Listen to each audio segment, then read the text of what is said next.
Et bonjour à tous, deuxième épisode de cette série de tutoriels concernant les peintures zombicides, donc cette fois-ci sur une peinture contraste. Je vous représente le modèle qu'on avait sous-couché la dernière fois avec un effet zénital. Donc, comme vous le voyez, l'effet zénital donne l'impression que la lumière tombe sur le modèle et renforce les zones d'ombre et les zones de clarté. Les zones basses sont donc plus sombres et les zones du haut sont naturellement plus claires.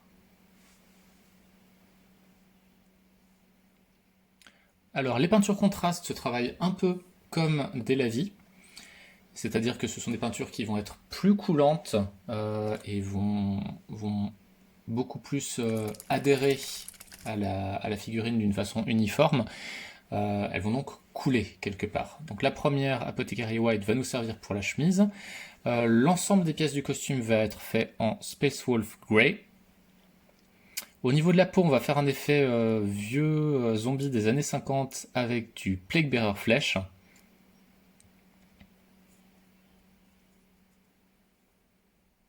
Sur les éléments de cuir, on va utiliser du Black Templar.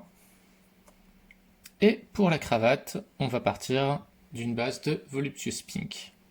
Et une fois de plus, on va utiliser Blood for the Blood God pour tous les petits détails sanglants. Au niveau de l'application de la peinture contraste, donc comme je l'ai dit, on va l'appliquer un peu à la manière d'un lavis, c'est-à-dire en l'appliquant généreusement sur les différentes zones qu'on va souhaiter peindre. La seule différence par rapport à un lavis, c'est que ici, la peinture contraste va faire l'effet d'ombrage, mais va aussi teinter la zone qu'on peint. Ce qui fait donc qu'il va falloir être beaucoup plus prudent sur les différentes zones qu'on va couvrir, afin d'éviter de toucher les autres zones.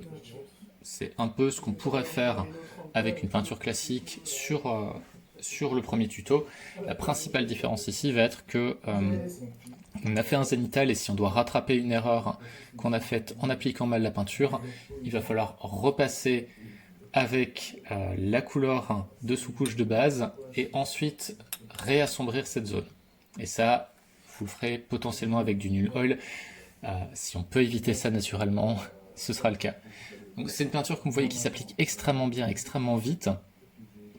La seule chose, en dehors naturellement de l'appliquer correctement et de l'appliquer sur les zones concernées uniquement, c'est que de la même façon qu'un lavis, c'est une peinture qui risque de couler et qui va avoir tendance naturellement à aller vers les creux. Il se peut donc que, après l'application, vous voyez des grosses zones très sombres qui vont ressortir au niveau de la miniature. Ne vous inquiétez pas, tant que la peinture est liquide, vous avez la possibilité de déplacer la peinture. Ce qui est donc possible de faire. À partir du moment où vous avez une zone un petit peu trop foncée, où l'ombrage est trop forcé, d'autant plus que vous avez déjà les ombrages qui ont été réalisés durant la sous-couche, simplement de récupérer un petit peu de la peinture et de la réappliquer à un endroit qui vous paraît un peu plus clair. Alors dans les choses principales qu'on va voir comme grosse différence, comme je le disais, déjà cette peinture, à la différence des peintures classiques, ne va pas se diluer, ou en tout cas pas avec de l'eau. Vous avez un médium qui vous permet de la diluer, mais ce médium va uniquement servir à éclaircir la teinte. C'est-à-dire, si je prends l'exemple d'un noir, vous mélangez avec du médium et vous aurez un noir moins fort. L'intérêt principal, sur certaines couleurs très foncées que vous allez trouver en contraste, sera d'avoir une couleur un peu moins forte, avec du coup des ombrages un petit peu moins forts. La deuxième chose importante par rapport à cette peinture, c'est que à partir du moment où vous avez terminé de l'appliquer et à partir du moment où vous avez rattrapé rapidement sur matériaux humides les différentes parties qui ont été peintes, vous ne touchez plus à cette couleur. C'est très important, si vous continuez à la toucher alors que la peinture est en train de sécher, vous allez avoir un dégradé et un effet craquelé à cet endroit-là qui sera pas vraiment du plus bel effet.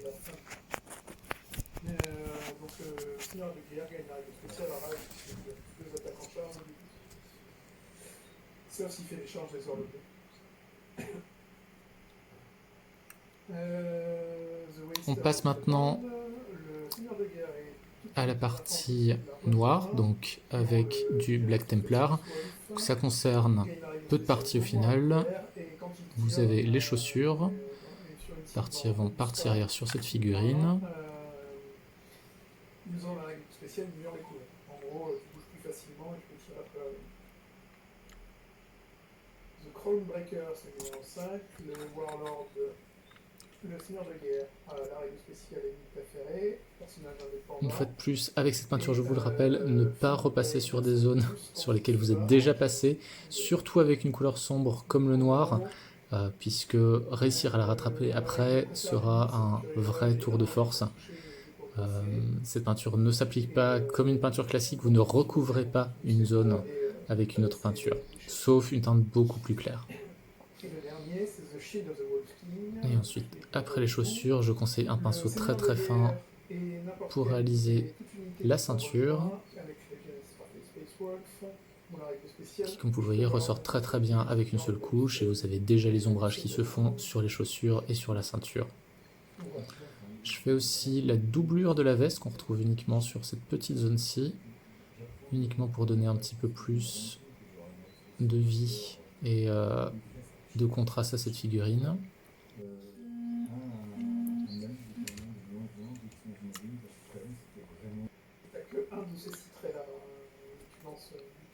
La peinture de la ceinture ainsi que des chaussures à sécher. On va attaquer la partie chemise avec de l'Apothecary White.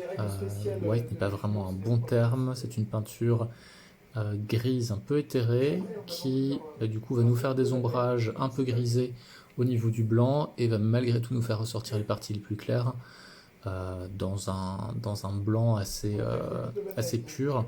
Si par rapport à cette figurine ou par rapport à d'autres figurines c'est un blanc qui vous paraît un peu trop clean, vous avez toujours la possibilité sur une étape suivante de rajouter du Lavi, de la Graxer Shade, etc., etc. Alors je n'ai pas précisé avant, je pense que j'en profite maintenant, pendant que je peins une chaussette. Les peintures contrastes, exactement comme les Lavi, vont nécessiter que la couche soit complètement sèche avant d'attaquer une autre peinture et une autre zone. Si jamais vous touchez une zone qui n'est pas encore sèche avec une autre peinture, les deux peintures vont se diluer ensemble et vous allez donc avoir une zone avec un mélange entre les deux couleurs. Ça aurait pu être le cas avec le noir.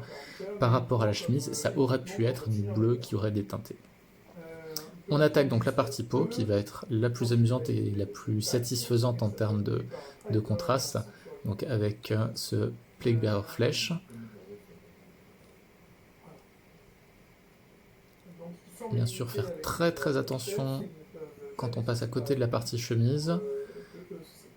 Réussir à repasser du blanc sera très compliqué puisqu'il faudra reprendre la couche de base, refaire un ombrage et repasser de l'Apothecary White sur cette zone.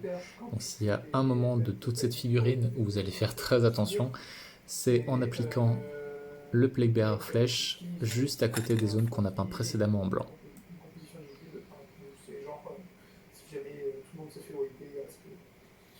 Donc après, c'est un profil de Marines avec deux attaques, un commandement floral et sa perte de merde. Ils ont la règle bulky qui fait qu'ils prennent 2 places chacun. Ils ont contre-attaque comme leurs patrons. Ils ont les Prénatural Sens comme leur patron. Et pour 5 points, tu peux les upgrader en Cyberwolf. Et une fois de plus, comme pour les autres peintures, vous allez vous permettre de la travailler aussi longtemps que nécessaire, récupérer du foncé dans les zones qui le sont trop, refoncer les zones les plus claires. C'est vraiment une peinture qui vit et que vous avez la possibilité de laisser vivre autant que vous voulez à partir du moment où le résultat donne bien. Au final, c'est la peinture en elle-même qui donnera la texture et qui donnera vraiment la vie à la figurine. Attention, Mystia. Pour moi, oui. Ouais, mais si c'est dans l'unité, c'est toi qui vas donner les touches sur l'unité. Il faut que tu fasses ton jet d'attention des cires sur 2+. Oui, parce que dans le squat de Marine devant, il nous reste une dernière partie sur de la contraste pure, c'est la cravate. Exactement comme pour le visage, la cravate est une très petite zone. Je vous invite donc à utiliser la peinture contraste avec un pinceau très fin. Le type de pinceau que vous utiliseriez pour des détails ou pour du layer sur une fin de figurine, simplement pour ne pas toucher la chemise, ne pas toucher la peau, ne rien toucher d'autre que la cravate.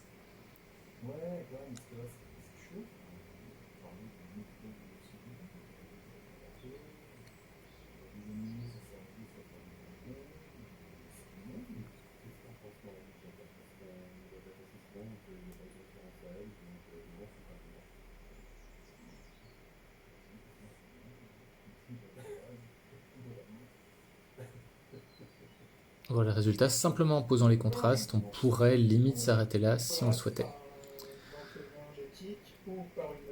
La figurine est sèche, on va juste avancer sur un tout petit peu plus de détails, on va réaliser des points au niveau des yeux, aussi bien que possible. Pareil pour les dents, avec du Screaming Skull exactement comme sur l'autre figurine. À ce stade, on ne va plus utiliser de peinture contraste, la partie contraste est terminée, on va simplement essayer de rajouter quelques détails. Une fois que ces quelques petits points sont secs, on va rajouter une petite goutte de Séraphim Sepia exactement comme on avait fait sur la première figurine aussi. Ça va être pour jaunir les dents, jaunir les yeux. On peut se permettre par rapport à la Séraphim Sepia qui est une peinture de la vie de déborder un petit peu sur le reste. Ça va juste donner un côté plus jauni au niveau de la peau. Je me permets aussi d'en rajouter un petit peu sur certaines zones de la peau, juste pour donner un petit peu plus de nuances, entre autres sur les articulations. Ils ont un combi Volter, une armure cataphractie, ils ont un règle spéciale Space Wolf, peur, donc il y a un deuxième Frostblade. Une fois le lavis sec, on arrive au Blood Force Blood God. Je vous représente la texture de la peinture qui est très épaisse et très sirupeuse. On va éviter d'en mettre trop sur un pinceau, quelle que soit sa taille, juste pour éviter de faire des gros pâtés. Et là, une fois de plus, je vous laisse vous faire plaisir. Ce qui est assez sympathique avec cette peinture, c'est que à partir du moment où elle est posée, elle a un temps de séchage qui permet donc de jouer un petit peu avec. Comme vous le voyez, par exemple, là, j'en mets sur la main. Je frotte avec mon doigt, il va uniquement rester dans les creux, exactement comme une peinture de type lavis. Ça permet donc de jouer un petit peu plus sur les effets de sang, un petit peu sur les vêtements. Je ne vois pas comment il pourrait baver du sang sans s'en foutre partout. Et voilà.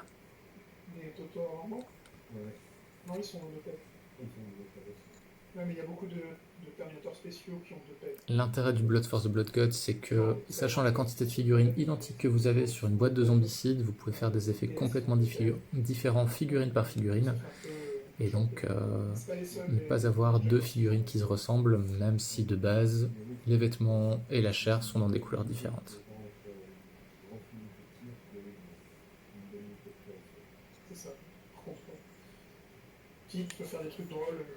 Il va nous rester le socle, qu'on va réaliser exactement de la même façon que sur la précédente figurine. Donc j'utilise de l'astrogranite, une peinture texturée, sur l'ensemble du socle, à la spatule et pas au pinceau. Vous pouvez toujours essayer de le faire au pinceau sur un astrogranite qui est bien récent et qui est bien fluide, pas comme ce vieil astrogranite qui traîne dans mes placards depuis plusieurs années. Mais dans ce cas-là, utilisez un très vieux pinceau car vous allez détruire les poils assez rapidement. Une fois la texture sèche, on va appliquer de la Graxor Shade sur l'ensemble du socle, histoire de donner un peu plus de profondeur à ce gris très uniforme. Comme pour l'ensemble de la vie, la quantité que vous allez en mettre et la quantité que vous allez en laisser va définir la profondeur que vous souhaitez mettre à cette texture.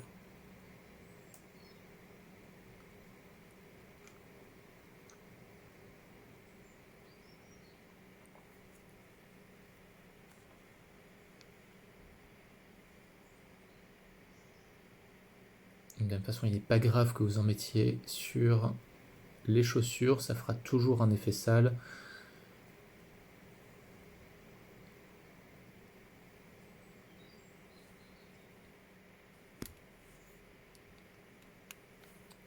Alors, petit hack de la vie, dans le cas où vous souhaiteriez faire les yeux. Je vous déconseille le pinceau. Vous avez ces marques de stylo bille très fin, de feutre pardon, très fin, qui vous permet juste de placer un point. Vous n'allez pas normalement vous rater. Vous avez beaucoup plus de précision qu'avec un pinceau. C'est pas vraiment de la peinture, mais personne ne vous en voudra. Notre lavis a séché. Il nous reste donc à le brosser à sec. On va utiliser à nouveau du Longbird Grey pour ce faire. Et avec cela, on va prendre un pinceau pour brossage à sec ou un vieux pinceau abîmé. Aucun souci. Vous frottez bien une fois de plus l'excédent de peinture pour en garder vraiment le minimum au niveau de la brosse. Et ensuite, de la même façon, comme vous le sentez, vous appliquez de profil, histoire simplement d'accrocher les arêtes qui ont été définies par la texture.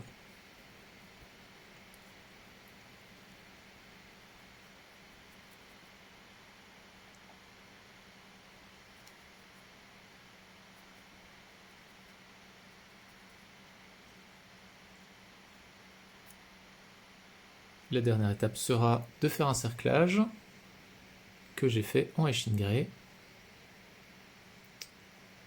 Voici le résultat. Comme vous l'avez vu par rapport à la précédente vidéo, la méthode contraste est relativement simple et relativement rapide.